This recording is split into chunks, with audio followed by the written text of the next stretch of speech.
J. Barber. When Dick mentions Down Under, it reminds me, the words always bring the little picture to mind of the time that in 1962, East-West Gathering, the Australians arrived in 2 batches because of the conflict between China and India. Remember, there was war on at the time, and the ship was diverted to Ceylon. I won't bore you with this whole story of how I finally got all the Australians to Barber. But anyway, the final batch arrived and they all filed before Barber on the platform, and I was the last one. I'd sort of, you know, finally managed to shepherd them through. And Erich wasn't there. And Barber was seated here, and alongside him on this side was that yogi. I always forget his name. The one that you always see in the films, seated alongside Barber. And Barber embraced me, and then he went like this. And I immediately bowed down. I went to his feet, thinking that that's what Barber meant. Well, I don't know. I still don't know, really, except that when I got up, Barber again went like that, and I suddenly twigged. I said, yes, I'm from down under. I'm from Australia. Barber beamed and sort of, you know, there, he's got it.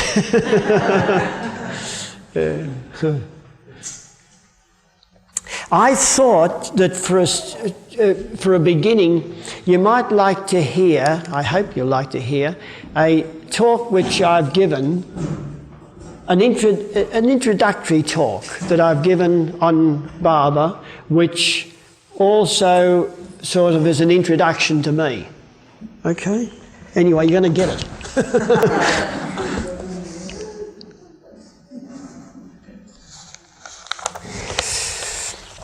I first heard the name MeherBabaLibrary about 35 years ago, when a friend lent me one of the volumes of discourses, but told me nothing about MeherBabaLibrary, his spiritual status, his message, or his work.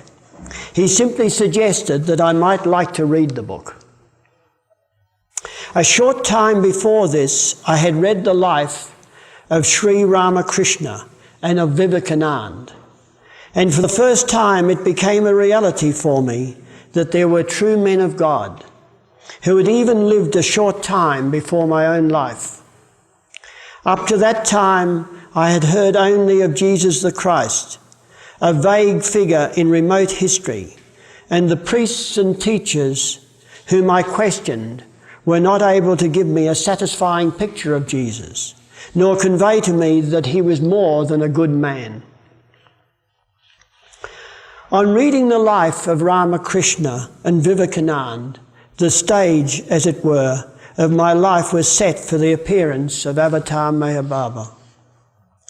Immediately I began to read at random from those discourses 35 years ago. I knew that here was one who spoke with true authority, true understanding, and a deep love for mankind. I was tremendously thrilled and moved by what I read. Yet at that time, I knew nothing of the author of such statements. It was only subsequently that I learned something of Barber, of his life and his status as God in human form. Perhaps I did not understand, but I did know that I was drawn inexplicably but irresistibly to him, that I felt the call to say his name, to think of him, to seek to know more and more of him. Years passed by, and through a miraculous series of events, I found myself able to travel to India at his invitation to see him. I say miraculous because that is as it seemed to me, yet it was clear that he was opening the way, financially and practically, to bring about my meeting with him. That is a story in itself. But let me come to the culmination of the first 7 years of my life with Barber. 7 years of striving to understand and come closer to him, to my meeting with beloved Avatar MeherBaba. Yes, I had accepted him as God in human form. Yet in meeting him, it became so clear why I accepted him as such. There are many in the world, it is true, who even now state they are the same. Some are in mental hospitals. Some flare up like a meteor, attract thousands and then die away. But during the period of their ascendancy, many do believe in their claim. In each manifestation of God, he has warned us. Beware of false prophets. Do not run after bright pieces of glass when the pearl is available. He says it in loving kindness and compassion for us. So we should pay heed. But it would be a pity if we used it as an excuse not to face the challenge of God's manifestation. There are many, like myself, who during Baba's physical life on earth heard his name, saw his face, and acknowledged him as their Lord, the one who has always come, and dedicated their lives to him. But there are also many who are touched deeply by contact with him, yet whose minds continue to question, yes, but is he the one? Can I take him as my God ideal, my Saviour, and know that he will lead me to union with himself and therefore realization of Godhood? Again, there are some who, even after their mental questionings and doubts have been answered, continue to doubt. But eventually that doubting creates the question, why do I continue to doubt? And that becomes the key to the opening of the door to one's innermost being. Let me talk about some of MeherBaba's qualities and characteristics and way of life that hit me particularly on my first meetings with him in 1954 in India. These impressions were confirmed over the subsequent times that I spent with him. Just as a man is deeply moved by beauty in nature, by a gesture of genuine self-sacrifice, of compassion, of loving caring about others, and in that moment longs to live more lovingly himself, more meaningfully, more creatively.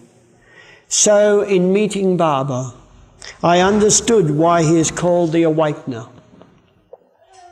He stirred me, made me aware of depths in my being that I had not experienced before, and made me long for heights of endeavour and service that I had not thought possible before. And he has remained ever with me, continuing to stir me to try harder, to try yet again to live in accordance with the ideal that he inspired. Yet in meeting him, there was no emotional conversion, no sense of being swept off my feet and being at the mercy of a more powerful force than myself. He stirred, but in stirring also gave the strength that I had not previously experienced. He offered nothing, he enticed me with nothing, made no promises, but in the first few minutes asked if I was prepared to obey him in whatever he might ask. For example, if I would immediately return to Australia, if he so ordered. He did not work miracles, gave no wondrous displays to dazzle me, but touched me deeply with personal, intimate responses. This was obviously the same with each individual who met him. This reminds me of a story that Erich recounted one day in Meherazad. Erich said, I remember the story of a friend of Norina Machabali. She, the friend, was an alcoholic. She was a beautiful person, but everything about her life had gone wrong because of her drinking. No matter how her family and friends pleaded with her, It made no difference, and she continued drinking. Norina was one of those friends. Then Norina thought of Barbara and asked him if she could bring her friend to see him. Barbara agreed. Norina was delighted, thinking that now this woman would be saved because of course Barbara would tell her to stop drinking. So she told Barbara about the problem and that only his love and blessings could save her friend. Well, Norina brought the woman.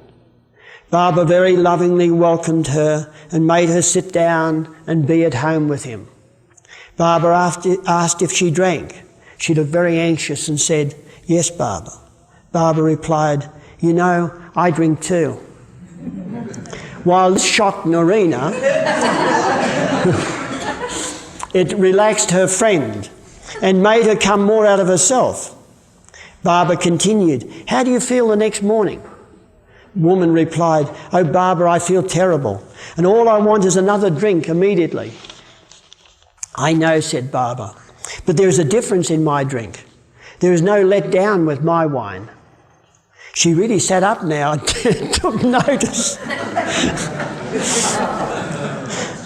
Then Barbara began to speak of the difference between his wine of divine love and alcoholic wine. It was as though only the two of them were present, she so attentive and Barbara so sympathetic and loving, like two close ones exchanging experiences. Then Barbara said, "All right, now you can go." Not once had he said, "Don't drink," or "It is not good for you. You must stop drinking." Norina was very disappointed, but accepted the outcome as Barbara's will. A month later, Norina heard from the woman. "Norina, I have a problem." "What is it?" "I just can't manage to drink anymore." "What do you mean?" asked Norina. Her friend said, "I put wine in my glass, I sit before it, I take it in my hand, but I just don't feel like drinking it. I have no desire left to drink." Norina replied, "Fine, keep right on doing just that." Then she realised how silently Barbara had dealt with her. He had not said, "Don't do it," but through his love and grace, she had given up drinking. She never touched wine again. Now to return to my meetings with Barbara. His responses were in themselves miracles of genuine caring for others.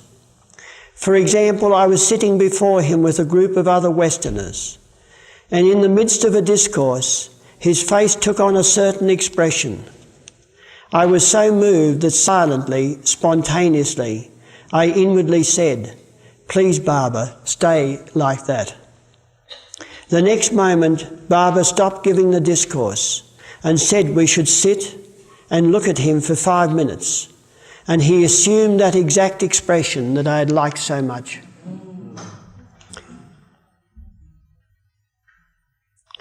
He had nothing to gain for himself. He was so obviously self-sufficient. He ate practically nothing, dressed most simply, owned nothing except the small piece of land on which his tomb is situated, and he never touched money except whilst giving it to the poor, and only accepted money from his close ones. He left no organisation, no established rituals, ceremonies, creed, saying that the only thing that mattered was love for God. I quickly found that there was no need to ask anything of MeherBaba. He knew what was best for me, knew what I really needed, knew when to praise and when to chastise. And in time I thanked him for what he had given me. He was most loving to all, but did not try to bind people to him. On various occasions he even gave his closest disciples the opportunity to leave him. He suffered when there was no advantage to himself to suffer. Men suffer in their pursuit of desires. God in human form suffers in order that man might avoid suffering.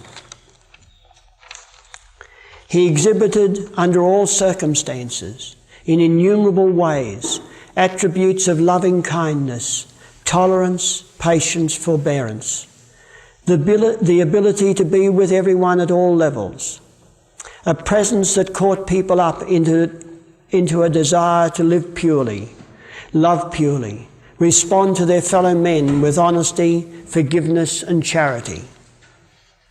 He displaces nothing except one's useless mental baggage.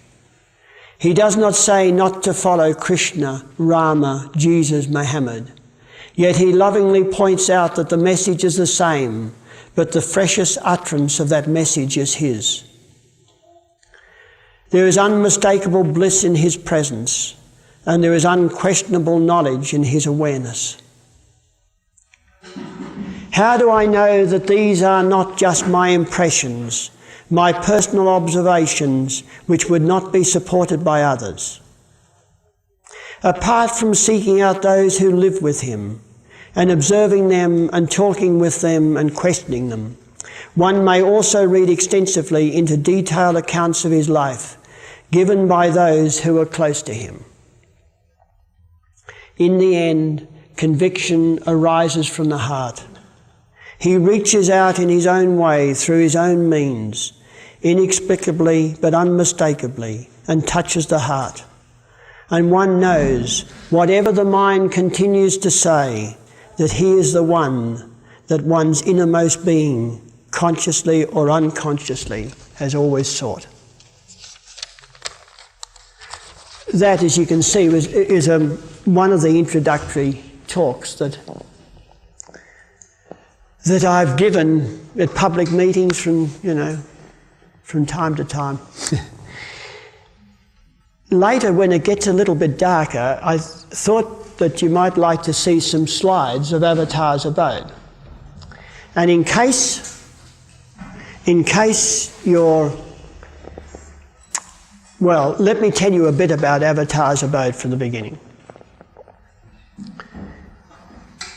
The first time that Baba came to Australia was in 1956, and he stayed in our house in Sydney, which is called Meher House. It became known later on as Meher House. And then, as you know, he returned to Australia in 1958. And in the meantime, because it was in the middle of winter, of our winter, although it was summer here, Francis, disgusted with the group of us that were there at the time, felt that we should obtain a place in a warmer part of Australia for Baba. Anyway, I won't go into the whole story of how Francis found the property, but he did find this property, which was located at the top of a small mountain called Keel Mountain. And he cabled Baba a very long cable describing it and said, should I buy? And Baba said, yes, definite. So it was purchased. And Baba came there in June, the first week. Actually, he landed in Sydney on the 2nd of June, 1958, travelled to Brisbane that evening. We stayed overnight in Brisbane, and then we drove two cars, travelled to Avatar's Abode, which is about 70 miles north of Brisbane. Now, I suppose I better go back a moment. I suppose so few of you know anything about Australia. There are Australia has a population of 15 million, by the way, at the present moment. About 3/4 of that population live in the three states on the east coast of Australia. Queensland in the north, New South Wales in the middle, and Victoria in the south. In 1956, Baba stayed in the state in the middle, in Sydney, which is the capital of New South Wales, and also visited Melbourne, which is the capital of Victoria in the south. The second visit, he landed in Sydney, went to Avatar's Abode, which is in Queensland, the northern state, and then returned for one day to Sydney before flying back to India. I'll tell you a bit more about that when we have the slides.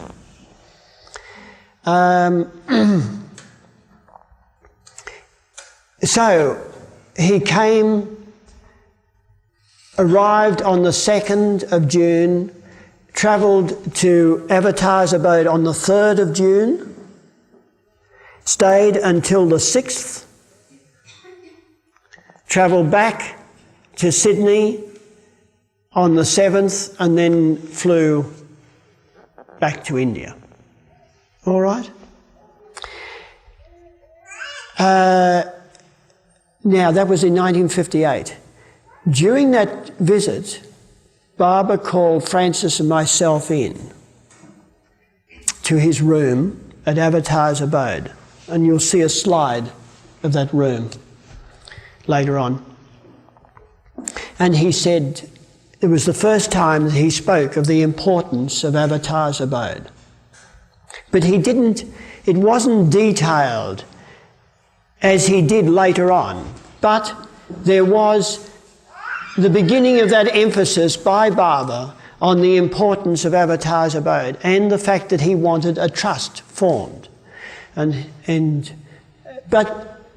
he went into some detail, but obviously it wasn't the time, because nothing happened. Literally for 9 years, although I travelled frequently to Avatar's abode and through others that lived at Avatar's abode, we tried to do something, but nothing seemed to really develop until 1967. And Barbara called me over again to India. I stayed with him for 2 weeks at Meherabad, and he more or less greeted me with the words, well, you know, you've been doing something for me in Australia, what have you done? And I said, this was the question, of course, that I was afraid of, because just nothing had happened. I had given talks, I tried, and well, I won't go into all that. I made the effort, you could say, but nothing happened. And during those 2 weeks, Barbara then emphasised again and again the importance of Avatar's abode, the fact that it would become in time a place of world pilgrimage, and that not only was it the spiritual centre for Australia, but a place of world pilgrimage, and that he wanted me to develop it. And he said, I am, you know, I'm serious. I want this done. And at the end, with this pressure, and Barbara was ill at the time, as you might remember from your reading, and things that you may have heard from others. Barbara, for example, Barbara would come into the Mundley Hall in the morning and say, despite the fact that I had a fever during the night of 104 degrees, and Gover was standing there, Dr. Gover, she would nod and say that is so. There was 104 or a bit more. Despite that, I've come here because of Avatar's abode. In the end, I said, Barbara, I felt so overwhelmed by this mission or this task that Barbara had given me that I said, Barbara, I'm not the man for this. I'm sure there's somebody better. I don't know what I said. All I sort of remember stumbling out was, Barbara, I don't think I'm the man to do this.